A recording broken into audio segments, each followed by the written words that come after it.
மடப்புரம் கோவில் காவலாளி அஜித்குமார் கஸ்டடி கொலைக்கு காரணமான நிகிதாவின் நகை திருட்டு புகார் முடித்து வைக்கப்பட்டிருப்பது அதிர்ச்சியை ஏற்படுத்தியது. நகையை திருடியதாக கூறி போலீசார் அடித்ததில் அஜித்குமார் துடிதுடித்து உயிரிழந்த நிலையில் அந்த நகைகளை கண்டுபிடிக்கவே முடியவில்லை என சிபிஐ கையை விரிக்க அஜித்குமார் தான் நகையை எடுத்தார் என நிகிதாவின் பூதக்கண்ணுக்கு புலப்பட்டு புகார் அளித்தது முழுக்க முழுக்க பொய் என்பதும் உறுதியாகியுள்ளது.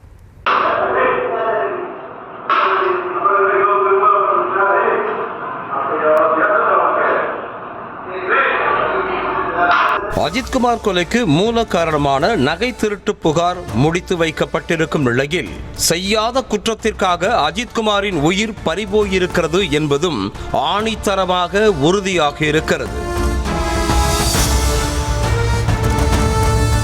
கடந்த ஆண்டு ஜூன் மாதம் 27ஆம் தேதி மடப்புரம் கோவிலுக்கு சென்ற நிகிதா என்ற பெண் தனது நகைகளை திருடியதாக கோவில் காவலாளி அஜித்குமார் மீது புகார் அளித்தார். அதன் பேரில் அஜித்குமாரை கைது செய்த போலீஸ் அவரை அடித்தே துடி துடிக்க கொலை செய்தது. மிளகாய் பொடி தூவி சித்திரவதை செய்த போலீசின் காட்டுமிராண்டித்தனத்தால் அஜித்குமார் கதறி துடித்து பலியானார். இந்த வழக்கில் அஜித்குமாரை கொலை செய்த தனிப்படை போலீஸ் 6 பேரும் சிறையில் இருக்கும் நிலையில் டிஎஸ்பி சண்முக சுந்தரம், திருப்புவனம் காவல் ஆய்வாளர் ரமேஷ்குமார், சார்பு ஆய்வாளர் சிவக்குமார், தலைமை காவலர் இளையராஜா ஆகிய 4 பேரும் வழக்கில் சேர்க்கப்பட்டனர். அஜித்குமார் கொலை வழக்கை சிபிஐ விசாரித்து வரும் நிலையில் கொலைக்கு முக்கிய காரணமான நகைகளை கண்டுபிடிக்கவே முடியவில்லை என சிபிஐ கையை விரித்திருக்கிறது. இதனையடுத்து நகை திருட்டு புகாரை முடித்து வைக்க நிகிதாவும் நேரில் ஆஜராகி சம்மதிக்க வழக்கை நீதிமன்றமும் முடித்து வைத்திருக்கிறது.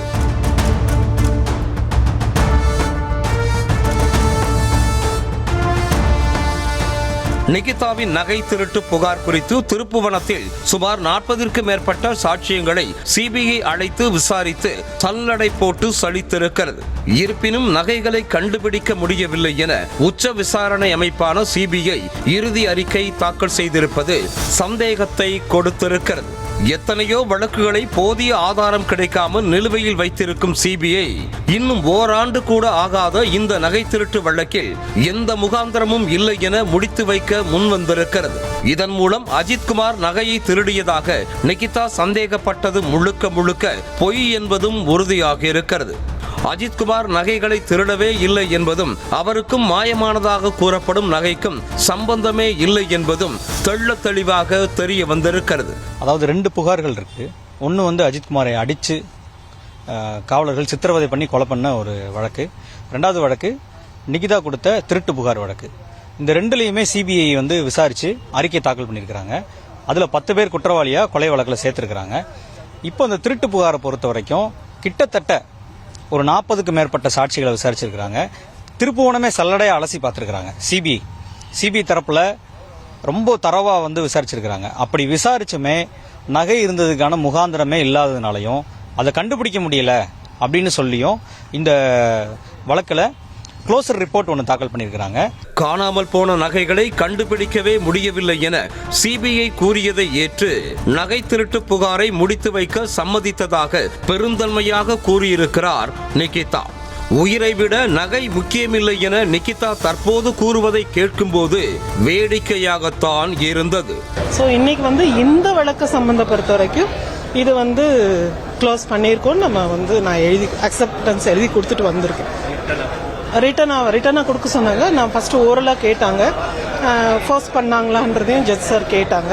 யாராவது உங்களை ஃபோர்ஸ் பண்ணாங்களா இதை க்ளோஸ் பண்ணுறதுக்குன்னு கேட்டாங்க. இல்லை சார், என்னோட விருப்பத்தில் தான் நான் க்ளோஸ் பண்ணுறேன் அப்படின்னா நீங்கள் ரிட்டன் ஸ்டேட்மெண்ட் எழுதி கொடுங்கன்னாங்க. ஸோ பக்கத்தில் ஆஃபீஸ் ரூமில் போய் ரிட்டன் ஸ்டேட்மெண்ட் எழுதி கொடுத்தோம். இவ்வளோ நாள் வந்தோம். ஆனால் இப்போ அந்த இது கிடைக்கல, எந்த க்ளூ கிடைக்கல அப்படிங்கும்போது நம்ம அது ஒரு ஏமாற்றமாக இருந்தாலும் ஒரு உயிரை விட அது பெருசு இல்லைங்கிறதுனால நான் ஒரு க்ளோஷர் எழுதிக்கிறேன். ஆனால் நிகிதாவின் நகை திருட்டு புகார் காரணமாக அப்பாவி இளைஞர் அஜித்குமார் அநியாயமாக கொலை செய்யப்பட்டிருக்கிறார். இதன் மூலம் நகை உண்மையிலேயே காணாமல் போனதா என்ற சந்தேகமும் வலுத்திருக்கிறது. செய்யாத தவறுக்காக அஜித்குமாரை ஊராக அழைத்து சென்று காவலர்கள் தாக்கியிருப்பதும் வேதனைக்குள்ளாக வைத்திருக்கிறது. அஜித்குமார் மரண வழக்கு எந்த புள்ளியில் இருந்து தொடங்கியதோ அந்த புள்ளியிலேயே தற்போது முற்று பெற்றிருக்கிறது. இனிமேல் எஞ்சியிருப்பது நிகிதா மீதான நடவடிக்கையும் அஜித்குமாரை தாக்கிய காவலர்கள் மீதான நடவடிக்கையும் தான். தற்போது வரைக்கும் நிகிதா மீது சந்தேகத்தின் பெயரில் ஒரு விசாரணை கூட நடத்தப்படவில்லை. புகார்தாரர் என்ற முறையில்தான் சிபிஐ சம்மன் அனுப்பி விசாரித்தது. இவ்வளவு விசாரணைக்கு பிறகும் நிகிதா மீது சிபிஐயின் சந்தேக பார்வை விழாதது ஏன் என்ற கேள்வியும் எழுந்திருக்கிறது. இந்த நிலையில் அப்பாவி அஜித்குமார் மீது புகார் கொடுத்த நிகிதா மீது நடவடிக்கை எடுக்க வைப்போம் என அஜித்குமார் தரப்பு வழக்கறிஞரும் தெரிவித்திருக்கிறார். திருப்பணம் முழுக்க இருக்கக்கூடிய அந்த சரௌண்டிங்கில் இருக்கக்கூடிய எல்லா நகைக்கடை, பேங்க் எல்லா இடத்துலையும் விசாரிச்சிருக்காங்க. இப்போ அஜித்குமார் திருடவில்லை அப்படின்றது தான் அப்பட்டமாக தெரிய வருது. அப்படின்னா இவங்க பொய் புகார் கொடுத்ததுக்கான நடவடிக்கை எடுக்கப்பட்டிருக்கணும் அப்படின்றதா எங்களுடைய தாழ்வான கருத்து.